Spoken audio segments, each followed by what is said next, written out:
Hi, I'm Sean Granahan, president of the Floating Hospital. Thank you for coming today and thank you for joining us in the program. Despite the pandemic, 2021 has been a successful year for the Floating Hospital. By now, you've no doubt received our year-end mailing, so you've seen that we've made some significant accomplishments. Moving to a new main clinic site, we've actually added a new electronic health record, and we're currently renovating a new space for the community and for vaccines. Today's program, though, is going to talk about our health education program. And with that, I'm going to introduce Dr. Shani Andre, our Chief Medical Officer. Thank you, Sean, and welcome everyone. I think one of the amazing things about this organization and its history with health education is that we've been providing these services from the very beginning, dating back to 1866. You would think that over 155 years ago that the topics would be radically different, but they weren't. Nutrition, respiratory health, and cleanliness were focus areas for the department at that point in time. And while we continue to have these topics as part of our curriculum, we continue to build programming that's focusing on where our clients are now and meeting and addressing their circumstances. We want to make sure that we enable them to have healthy lifestyles, not only while they're in transitional housing, but empowering them for successful lives going forward. Health education at the Floating Hospital has always focused on youth, and young people are still a priority for us at this point in time. We want to help them build the skills so that they can break that cycle of poverty and have strong, stable lives going forward. We do this through three big ways. One is the workshops that we provide in our clinics and also in New York City public schools. We also have been able to use our teaching kitchen to provide lessons to families so that no matter the kitchen setup in their transitional housing, they're able to cook healthy and nutritious meals for their family. And the last way is through Camp Rise Up, which is our week-long educational camp in upstate New York for teens and adolescents in New York City homeless shelters. Our camp is not a typical camp. Our campers take away valuable life skills that they'll use for the rest of their lives. We put together a video for you so you could see the camp, you could see our counselors, you can see our health educators in action. Please take a look.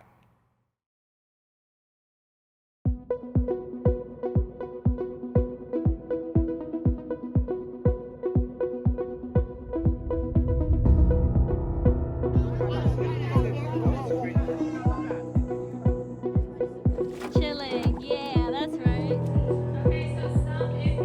Camp Rise Up is a 6-day intensive health education program that teaches sexual and reproductive health and social emotional skill building to teens aged 12 to 15 living in temporary housing in New York City.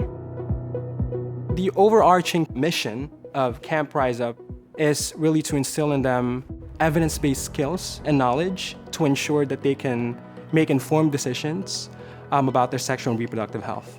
We're hoping that out of Camp Rise Up, these kids are going to be able to build social emotional skills, build confidence, grow healthy relationships in order to alleviate the effects of homelessness and guide them to a healthy life. Floating Hospital does an amazing job in making sure that health care is available to all. We are incredibly fortunate that as Queensborough President Melinda Katz has generously donated over $600,000 to the Floating Hospital. And as the district attorney, she has continued to support our work. We work with child abuse victims every day.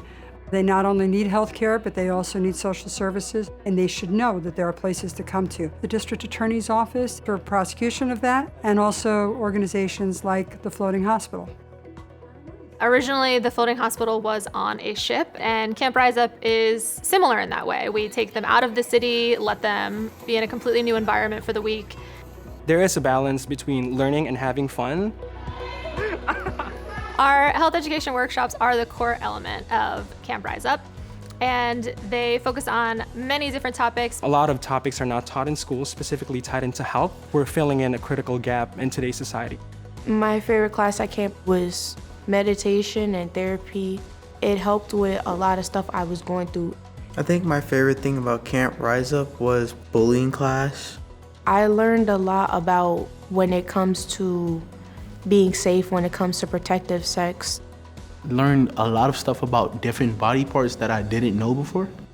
They taught about protection against STIs and STDs. They had put on this pregnancy suit on us. We actually got to feel how a pregnant woman would feel. At first, I was pretty uncomfortable talking about it, but noticing how everyone else was like communicating with all the other teachers, so I was more comfortable talking out loud with it. They gave us a balloon So we had to take care of the balloon. How a parent's supposed to take care of their baby. She left her baby on the bunk bed, and she was like, as soon as I realized I left my baby, I darted across back to get my baby. It taught them accountability. My mom never really talked to me about any of that stuff.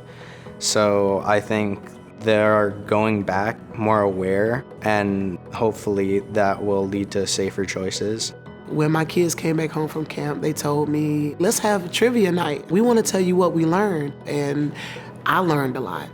If they think something's wrong, they speak up. When the kids come to the floating hospital for their appointments, they ask the doctor everything. Like, am I supposed to look like this?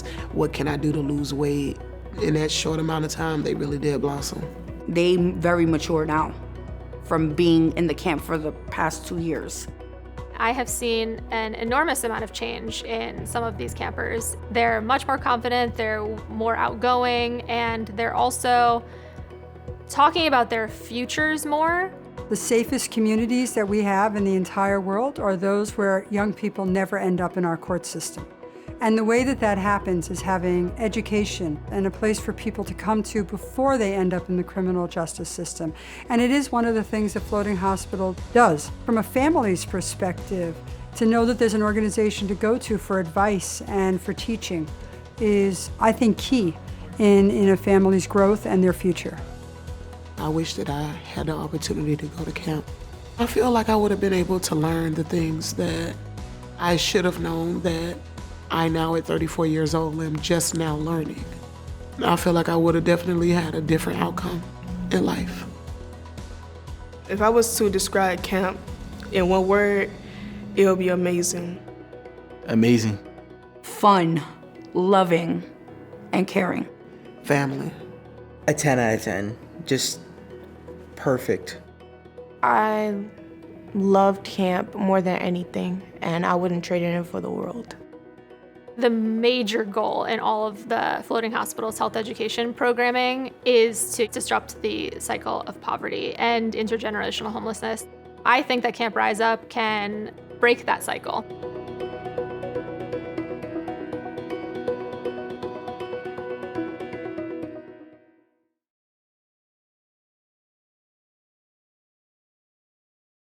And joining us now is Dr. Megan Miller, our Director of Health Education here at the Floating Hospital. And as you can see, our camp is so much more than a camp.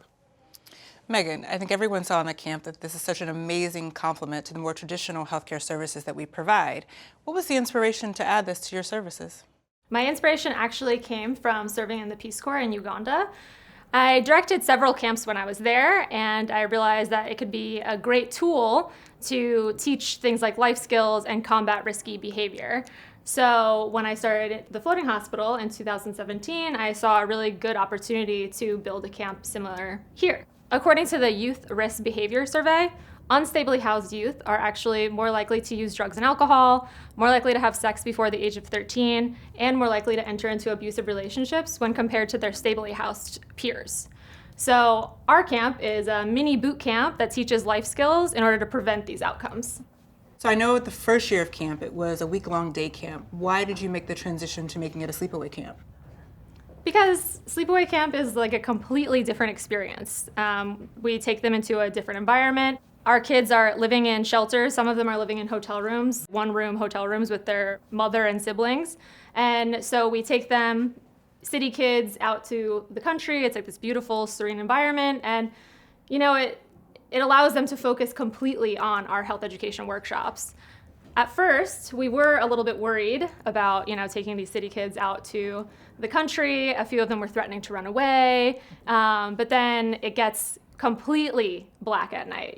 There's just the moon and the stars, and then you hear the crickets and the other, animals, and these city kids were completely out of their element. They're like, no, we are not leaving this cabin. So then at least it was a weight off our shoulders. We knew, okay, at least they'll be in the cabin in the morning.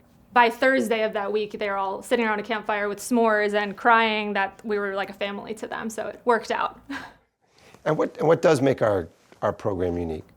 Camp Rise Up has the traditional camp activities you'd think of when you hear camp. So we have boating, swimming, high ropes, and some of these things our kids have never done before.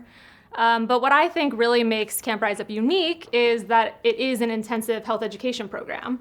We have over 30 workshops at this point, and most of them are focused on sexual and reproductive health and social emotional learning. An example of what I mean by social emotional learning is things like consent, communication, self-esteem. Most sexual and reproductive health programs nowadays are focusing on what I call below the belt topics. So that means, STIs, contraception, pregnancy prevention. And of course we talk about those things, but we combine it with social emotional learning for a more comprehensive program. So for example, if you teach a young girl how to use a condom, but she doesn't know how to effectively communicate with her partner or negotiate condom use, then you didn't really do anything. Another thing that makes it unique is that it's in this non-traditional setting. Not only is it at a sleepaway camp outside of their typical environments, we also do it differently than you would be learning at school a lesson, right? They're really fun and engaging activities. We do pregnancy obstacle courses, and we have discussion times. Now, we fund this program basically through donations, through people like you that come in and help us to make this happen. And we know that it's free for the kids, but what does free really mean? Yeah, when we say free, we mean more than just it doesn't cost them anything to get there and to stay there.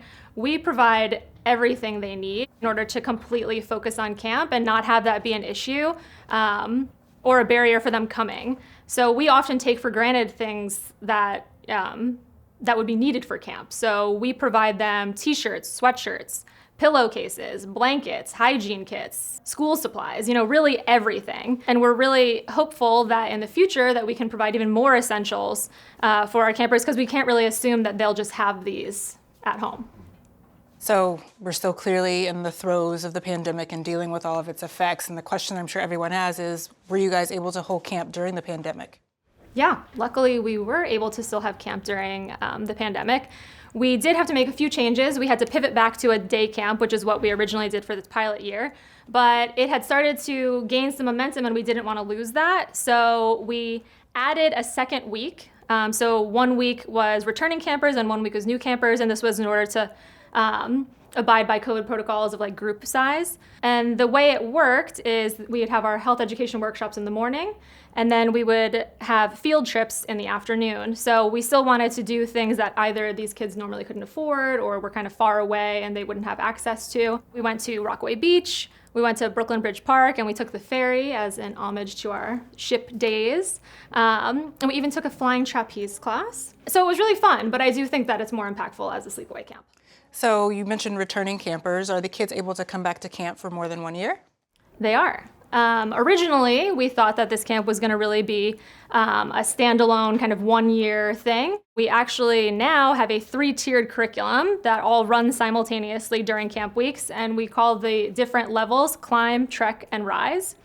So Climb and Trek are the first 2 years that someone would be at camp, and those really do focus on social emotional learning and sexual and reproductive health. The second year does branch out a little with things like financial literacy, social justice, and topics like that.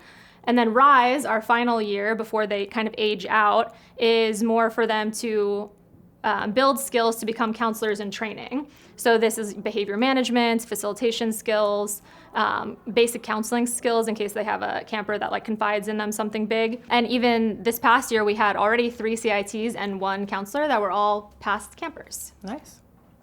So now I'm going to ask you the question that I think most donors and funders would want to know, which is realistically, what do we expect to accomplish in this? We get these kids at a critical time in their lives, right? They're 12 to 15 years old. I like to think of this middle school, early high school age as when they're becoming people. So they're forming their identities, they're making decisions that are going to affect their futures. So at our most basic level, I want what they learn at camp to guide them to making healthy decisions when they come up. What's unique for me as a teacher is I get the opportunity to make a difference in the lives of kids. So when I think back on what I want them to get out of camp, I want them to think back of it as a time when they felt safe and heard and, built the skills and confidence to be successful later, and a time when they really recognized their potential to lead these great, wonderful lives. And do you see these skills as something static or, just as they are over the course of a summer, or do you see it extending beyond that? Yeah, I mean, I of course think I see it extending beyond just the summer. I think that as far as long-term impacts, as I said on the video, I think it really can disrupt the cycle of poverty and end intergenerational homelessness. They've built all these skills. I think Camp Rise Up can change the trajectory of some of these kids' lives. And one example is one of our campers, Kiana. She was in our very first pilot year. She was 16 years old, so she was just outside of our age range, but she was very enthusiastic, so we allowed her to come anyway. And she's been with us the last 4 years, and we've seen her grow and mature, and she's so good with the other kids. She really helps them understand the curriculum. We had a child care coordinator position open here at the floating hospital, and I immediately called Kiana because I was like, she's perfect for this. And so now she works for us. So Megan, these are amazing and lofty goals, but do you really think that you can get these kids where they need to be in just 1 week out of the year? No, I don't think that I can get them all in 1 week out of the year. So we've started trying to engage them throughout the year rather than just the 1 week at camp. So we do some virtual check-ins each month where it's just a time for them to kind of get together, see the familiar faces. We do some trivia with them on topics that they've learned at camp. And then we have 2 to 3 reunions per year, and the reunions take place here in Long Island City. We provide them lunch. They do a post-test where we see if they retained the knowledge that they learned during camp, which they have. Great. And then we do some kind of field trip, kind of similar to what we did for our day camp, where we go rock climbing or something of that nature. And what is lucky about these campers is they're also our patients at the floating hospital. So we get to see them throughout the year here at our Long Island City workshops in the classroom, and some of them even help here with our cooking classes. Now, do you see this program expanding? Do you see it staying the same? What's next for the camp? Yeah, I definitely see it expanding. This year we had 60 campers, which was already a big jump from our initial years of about 25. Next year, we're hoping to have 80 campers, and then by 2023, 100. So it's definitely been growing each year. I'm also hoping that we are going to be fully staffed with our counselor in training and counselor positions, all with previous campers. So obviously we're going to have more campers, more kids, more staff, more fundraising. And so the next question, of course, is what is the rest of the program going to do? Are we expanding anything else within health education? Of course, we can't stop at just a camp. I have, I'll give you a sneak peek into 3 different programs that I have planned for the health education department. The first one is like a direct extension from camp, and it's a parent program. So like LaShawn and Maria, who you saw in the video, they'd be part of it. You would be surprised by how many parents, or adults for that matter, don't know, about your body or about different forms of contraception. So this parent program is probably about an 8-course, like a condensed version of camp where the parents are actually getting the same lessons that the kids did. And it's so that they can feel confident and comfortable having these conversations and continuing the learning at home. So we're excited about that, and that should be starting relatively soon. Another one is called Adulting 101, and this is to catch those people that were outside of our camp age range. So it's about 17 to 24, like young adult. And it's to teach things like resume building, job searching, professionalism, and this could even include a floating hospital internship, which would be great, to really show them job skills. Another thing we're really interested in is reaching kids in foster care. So the reason for this specifically, and doing camp programming with this population, is because in foster care, once you age out at age 18 and you don't have any financial or community support, the cycle we see here is that they immediately come right into the shelter system and end up here at the floating hospital. So if we're talking about preventative measures, this population is very important for us to work with in order to interrupt that cycle. Those are lots of promising opportunities you presented us with. Thank you, Megan. Thank you, Shani. Thank you to our donors. Thank you to the foundations that support us. We'd ask you to take a look at the website and keep following Megan and the progress of her team. We'd also ask you to take a look at our newsletters, which give monthly updates on everything at the floating hospital. And today is Giving Tuesday, so please think of us in your year-end giving plans. Thank you for coming today, and we appreciate it very much.